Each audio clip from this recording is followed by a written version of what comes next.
cleared to return after dealing with a blood clot in his shoulder. Here's what he told reporters at L'Equipe over the weekend. Quote, I'm officially returned. It just happened. I got the green light from the Spurs medical staff just a few hours ago. Phew, I'm finally able to play a bit of basketball again. All right, everyone has said that he could be the best player in the world at some point. Now, his health is back in order here, and that scare is behind him. Is he finally going to be able to reach that designation this season? I mean, if he gets in the conversation this season, that is a tremendous development for the Spurs. And look, he has shown he's the best defense player in the world right now. Offensively, he's still very much a work in progress, a developing prospect. They've added some pieces around him. They've got a really impressive young core. For Wemby and for the Spurs, he doesn't have to make a leap to the top. They're not going to make a leap to the top this year. You want them to get in the thick of things in the Western Conference to be competitive, to compete for a playoff spot. So, Mark, we saw Dylan Harper in that highlight. He looked really good in that game. They've got Dylan Harper. They've got the reigning Rookie of the Year, Stephon Castle. De'Aaron Fox is there. They do have some pieces, albeit young. Being pushed. Yeah. Look, his roster is great. There's no wasted roster spots. I expect them to take a leap.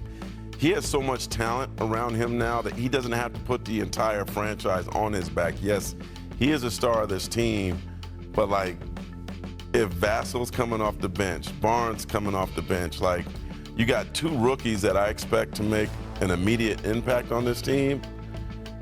I'm expecting big things from the Spurs.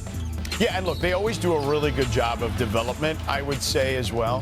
When you think about it, like, look at historically, they're one of the teams that has done a fantastic job mining the G League over their history. You know, the Austin Spurs, you always have guys being called up.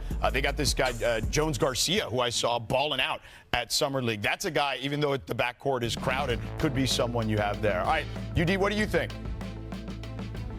I mean, I love the roster. I love it. And also, let's not forget about bringing Luke Kennett over from Boston and what he was able to do in the playoffs for those guys. So that's another guy who has championship, experience and, has that expectation, knows what it's like to be in a locker room like that. So I love the pieces and everything they put around him. I love what Victor is able to do offensively and, of course, what he's able to do defensively.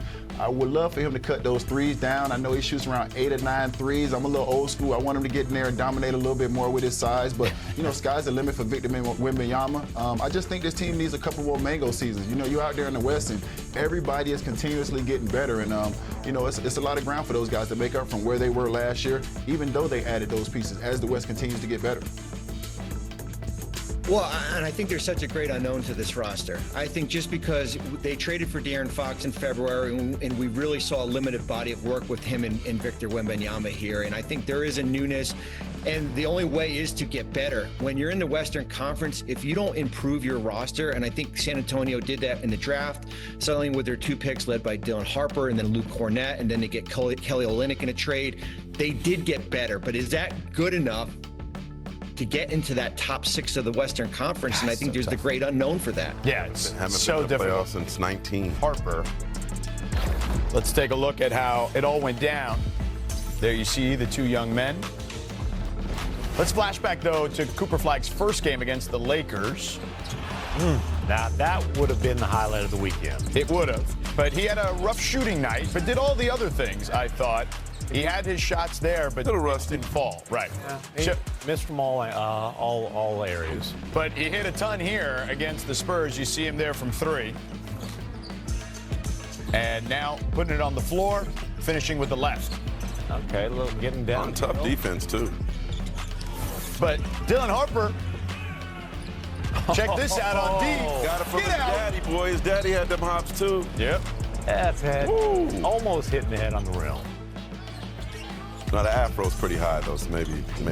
Float game, second quarter. He's nice. Yeah, he had a little chit. I see you back there, Tim. In the third, back to Flagg with the miss. Harper in transition. Got that from Manu already. The step through.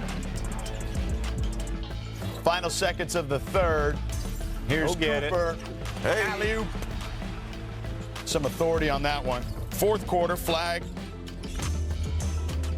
Can't press him out. On the drive and the finish. Flagg finishes with 31 points.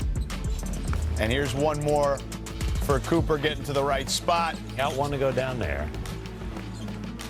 So flag after the game. Again, 31 points. Tied with John Wall. Most points by a #1 pick in Summer League history. 15 years apart. Here's Cooper after the game. Yeah, I think I've been solid. I think I'm exhausted. You know, I'm not used to bringing the ball up like that. And, you know, every time I'm getting the ball full court, it has somebody on my hip, you know, playing 94 feet. So definitely not used to that. But I think I did a solid job of, you know, bringing up against pressure and trying to set up our different actions for sure. So Cooper flag officially shut down for the rest of Summer League. So UD, how would you evaluate Cooper's first 2 games? It was exactly what I thought it would be. I think the first game you saw his offense struggle a little bit, but you saw his playmaking, his decision-making was on point. I'm a defensive guy, so I love the fact that he was weak side defense. He was taking his 2-9, which for you people at home mean he was taking his time in the paint when he was on the weak side defense. He shot the gap a couple times, got a couple steals. When he had isolations on guys that were smaller on the weak side, he took advantage of that offensively. And I just love the play that he made when he got downhill and he made the game-winning 3. The second game, you saw him start to settle in offensively. He started to get to his spots. He was aggressive from all three levels. He was hitting pull-up threes when guys went under. He got to his pull-up jumper. He got in the paint. He was aggressive getting in the paint.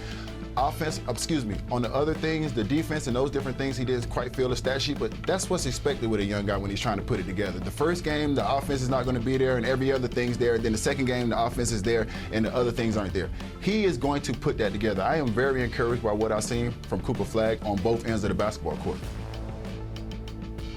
Well, I mean, I was encouraged just because he got better. I mean, and I think that's part of what Summer League is. It's that you're supposed to get better from game 1 to 2 and certainly experimenting. And I think what I took away from game 2 is the ability to go left. I think that was a little bit of a concern, certainly when you talk to some scouts after game 1, is something he had to work on. And it felt like he made it a priority in game 2, is that going to his left, as you see, getting to the rim, certainly the strength to finish at the rim there.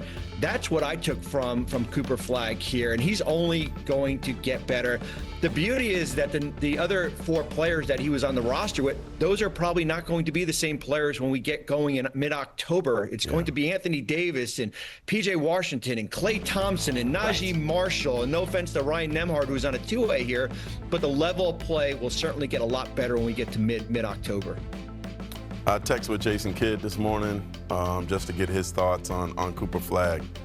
He's ecstatic, man. Sure. He said, you know, he's really mature for an 18-year-old. He plays both ends hard. Offensively, he can score and pass. High IQ defensively. Solid all around. Great young man. Lucky to be his coach. Jason Kidd. Interesting. Yeah, listen, I mean, Jay Kidd was there talking, I believe, Katie George at the game the other day, and really was, you know, very excited to see what Cooper was able to do out there, particularly handling the ball. So, all right, we do have some breaking.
chứ mẹ, đây đây, đừng, trời ơi, chị đang làm. Ai nghịch cái đấy đấy, đừng cho kêu, chị đang làm.